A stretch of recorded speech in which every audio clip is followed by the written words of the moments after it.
apa-apaan kayak begini. Apalagi yang nonton, mohon maaf, orang laki, baik itu tua, muda, ataupun anak kecil, kalau udah melihat kayak begitu, pikirannya melayang kemana-mana. Nanti kan bisa terjerumus kepada, mohon maaf, perzinahan ya.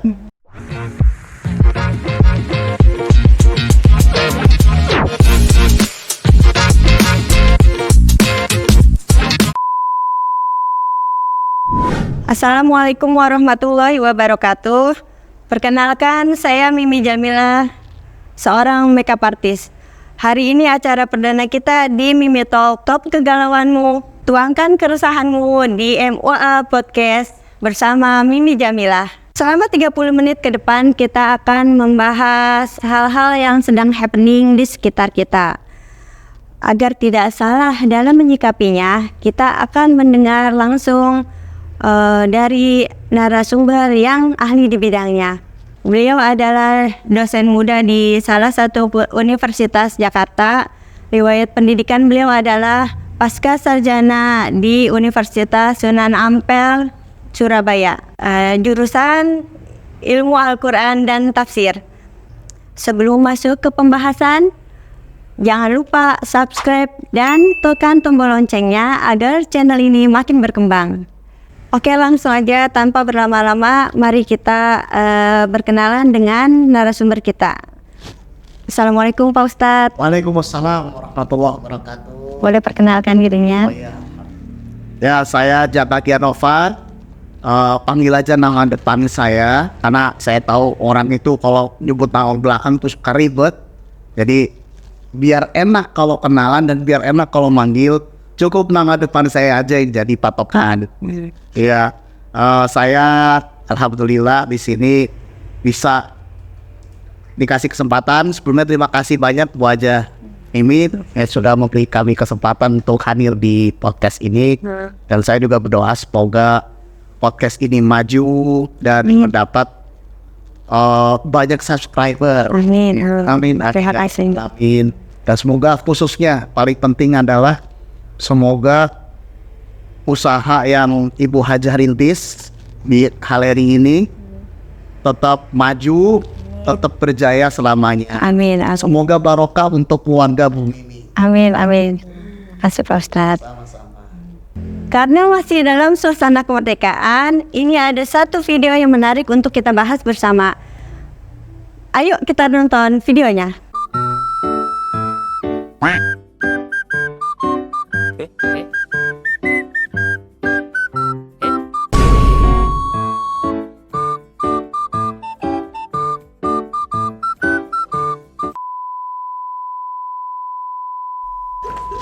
Nah, tadi itu videonya.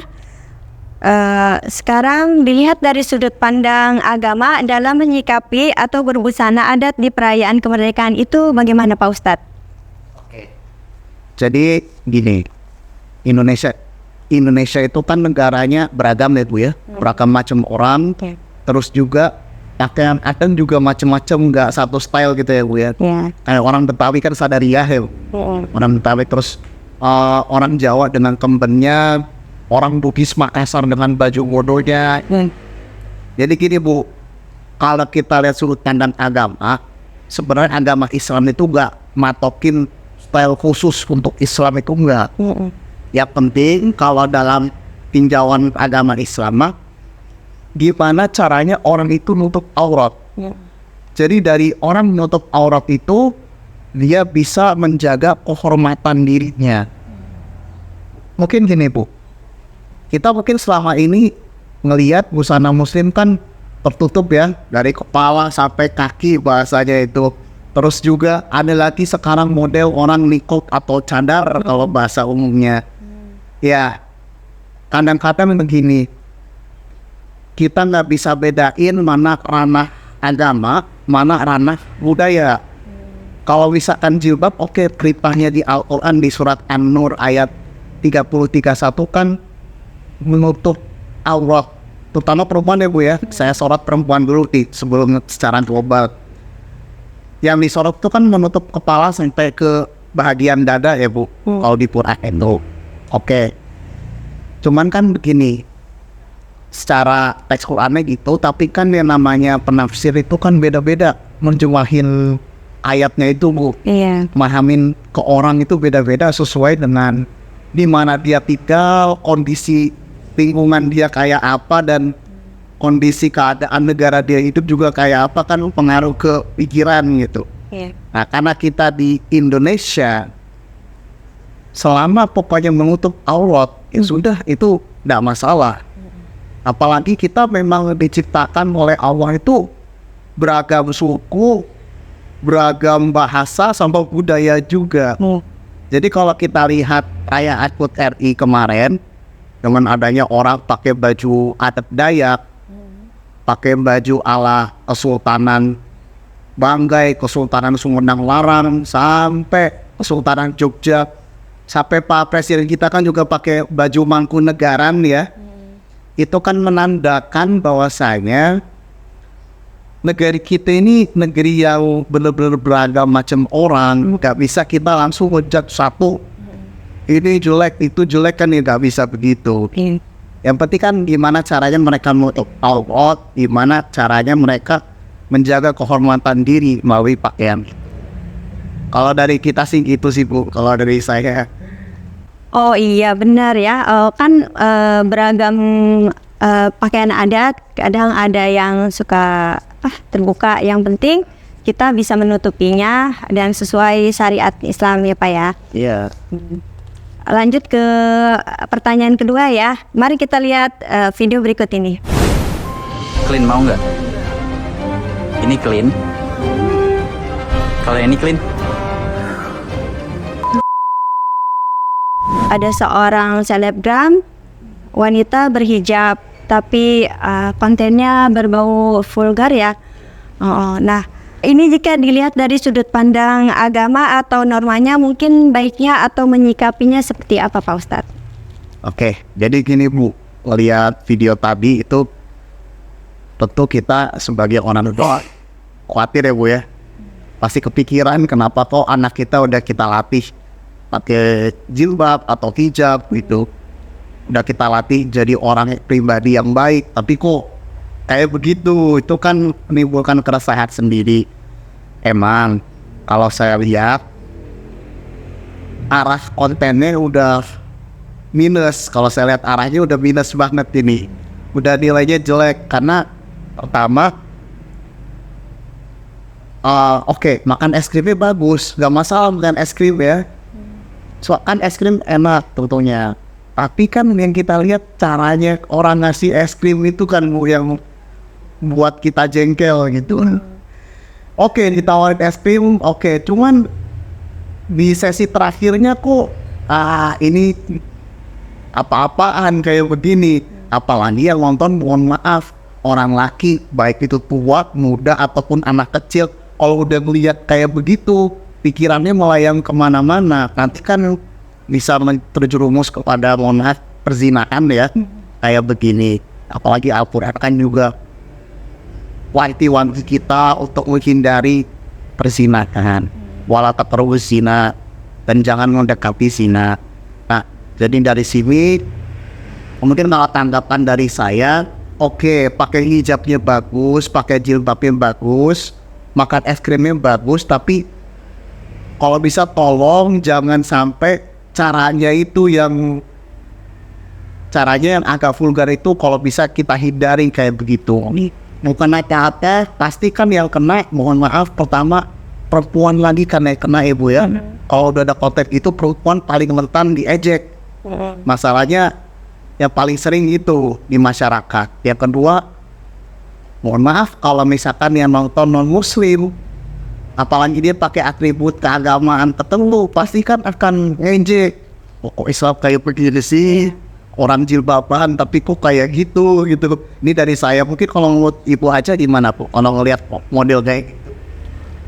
Itu sebenarnya kita jangan melihat dari segi hijabnya ya, dari pribadi masing-masing orang kan beda-beda ya Pak Ustadz ya. Jangan menyamaratakan, oh ini wanita berhijab seperti ini gitu. tolong jangan disamaratakan gitu antara pribadi yang satu dengan pribadi yang lain. Semoga sister-sisterku jangan mengikuti hal-hal seperti ini ya. Oke, balik lagi di Mimi Talk. Stop galauanmu, tuangkan keresahanmu di MUA Podcast bersama Mimi Jamilah. Nah, ini menarik Pak Ustadz, sering muncul di beranda saya. Boleh kita tonton videonya, tapi sebelumnya minum dulu es coklat unggul ya Pak Ustadz. Terima kasih, Bu Anja.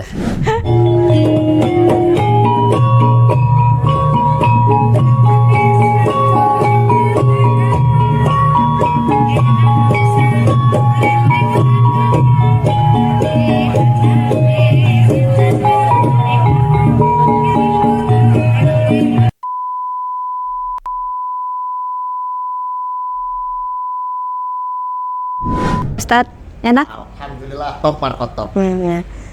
Nih langsung pertanyaan ya Pak Ustadz. Kadang jadi bayangan saya sebagai MUA nih Pak Ustadz. Misalnya saya menjadi MUA di sana, hiburan pemilik hajatnya adalah hal-hal berbau mistis. Apakah afdol atau seperti apa sikap kita dalam menyikapi fenomena ini? Ya, itu ya hiburan-hiburan tapi rada-rada mistis gitu ya Bu ya. Ya, saya paham maksudnya. Jadi gini Bu, emang kadang-kadang di beberapa daerah itu suka ada misalkan ada orang hajatan nikah, wedding gitu ya. Tapi di kala resepsi itu ada sisipan hiburan-hiburan yang kayak begitu. Saya contohin gini Bu, misalkan di daerah Banjar Ciamis sampai ke Purwokerto ada namanya ebek. Ebek tuh hampir sama kayak kuda lumping atau jaranan kalau di Jawa Timuran itu. Jadi sebelum nari beberapa orang dikumpulin, nanti ada satu orang yang bagian mediator, maksudnya orang yang masukin roh nenek moyang atau karubun dan istilahnya Sunda dimasukin ke orang itu, nanti dia lebih lincah narinya, lebih asik lah bahasanya. Oke. Itu kan budaya dan menjadi adat daerah tertentu ya Bu. Kemudian kan di ketika kita apa istilahnya diajak untuk menjadi pelaksana di acara itu, ya kita kan harus lihat beragam aspek ya Bu. Yang namanya orang datang ke mantenan atau hajatan kan nggak cuma orang-orang tua ya Bu ya. Pasti kan ada generasi bapaknya, generasi paman, hatta anak kecil. Nah, yang paling kita sorot kan begini, mungkin kalau generasi kita mungkin paham ya Bu, kayak begitu kan. Misalkan orang Yesus Piro bisa makan beling dan sebagainya. Cuman kan yang kita khawatir, mohon maaf, generasi anak-anak kita yang nggak terbiasa lihat kayak begitu. Pasti kan nggak akan nanya, mah kok bisa ya orang nari makan beling, tidak pakai pisau begitu. Ya itu kan pasti kita sebagai orang tua kan menimbulkan kekhawatiran sendiri ya Bu. Dia kan anak kita niru itu, ada gelas air putih di depan diambil gelasnya, malah dimakan, malah masuk rumah sakit, keluar biaya. Itu kan yang kita waspada. Jadi mungkin alangkah baiknya kalau misalkan sebelum MUA bergerak untuk jadi tim pelaksana, ya mungkin ditanya dulu aja mungkin ini gimana konsep acaranya, apa namanya, apa pakai konsep pernikahan modern atau mohon maaf pakai adat daerah tertentu. Mungkin gini Bu, kita perlu agak selektif ya Bu ya. Pasti ibu sendiri sebagai ibu dari anak-anak kan juga khawatir kalau ngeliat kayak begitu, apalagi kalau anaknya ikut di acara itu ya Bu ya.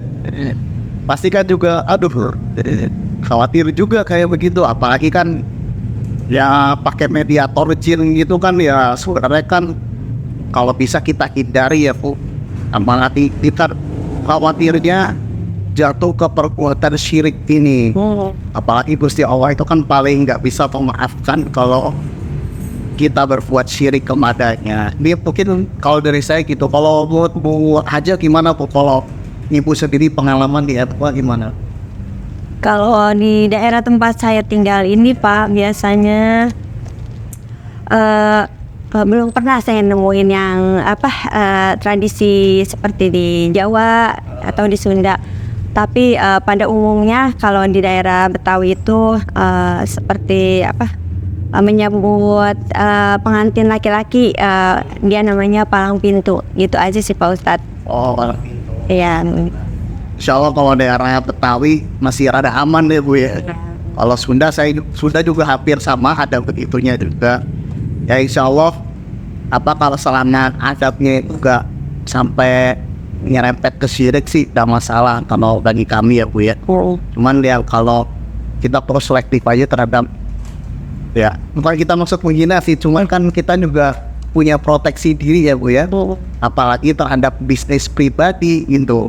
Kalau kita kurang selektif kan teman apa-apa tanggapan masyarakat itu yang menjadi bahan pertimbangan kita. Nah, terakhir boleh diberikan kesimpulannya untuk fenomena yang terjadi di sekitar kita Pak Ustadz. Baik, jadi kesimpulannya adalah saya sorot beberapa dulu ya Bu ya. Yang pertama tentang kemerdekaan tadi. Jadi untuk lebih meramaikan HUT RI, berapapun usianya, identitas daerah tertentu itu harus tetap ditonjolkan. Tetap ditonjolkan, dan itu sebagai bagian dari sunatullah atau hukum alam bahasanya. Karena Indonesia itu ditakdirkan sebagai negara yang Bhinneka Tunggal Ika, beda-beda orang tapi punya satu tujuan yang sama. Terus yang kedua, yang masalah yang cewek makan es krim itu, untuk kedepannya kalau untuk buat konten lebih baik coba cari konten lain yang lebih positif. Misalkan gak apa-apa berhijab, tapi misalkan dia tutorial cara buat es krim, itu mungkin lebih baik ya Bu ya, daripada sekedar makan tapi ya arahnya ke sono kan jadi kurang bagus. Terus juga untuk ibu sebagai pengelola MUA juga mungkin kalau misalkan ada orang yang ngundang MUA dan dipercaya sebagai tim pelaksana Prias, mungkin juga harus bisa lebih selektif juga ya Bu, memilih acaranya.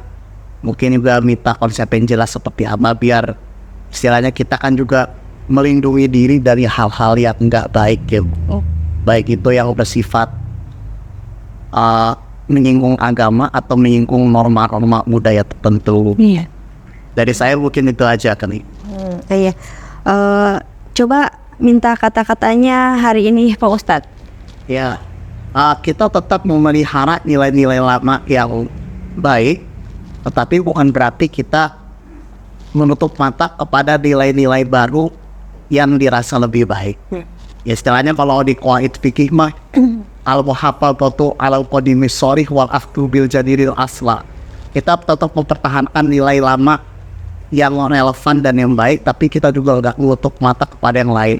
Tetap teman-teman, sister-sister MUA dari manapun teman-teman berada, jangan sampai kita melupakan siapa kita. Kita orang Islam tetap, tapi bukan berarti kita melupakan asal daerah kita. Ibu sebagai warga Betawi juga jangan kita lupakan kebetawian kita. Saya sebagai orang Sunda plus Jawa juga nggak melupakan kulit saya dari mana, kulit ibaratnya kacang gak lupa sama kulitnya. Ya mungkin itu aja. Semoga kita semua sehat selalu. Semoga kita semua diberi rezeki yang halalan thayyiban. Amin. Amin ya rabbal alamin. Demikian sudah berakhir acara hari ini. Dukung terus channel ini agar terus berkembang dengan cara like dan share ke sister-sister semuanya. Akhir kata, saya Mimi Jamila dan Jaka Kianafan. sampai jumpa di video berikutnya. Assalamualaikum warahmatullahi wabarakatuh. Waalaikumsalam warahmatullahi wabarakatuh. Mimi Talk MUA Podcast Mimi Jamila.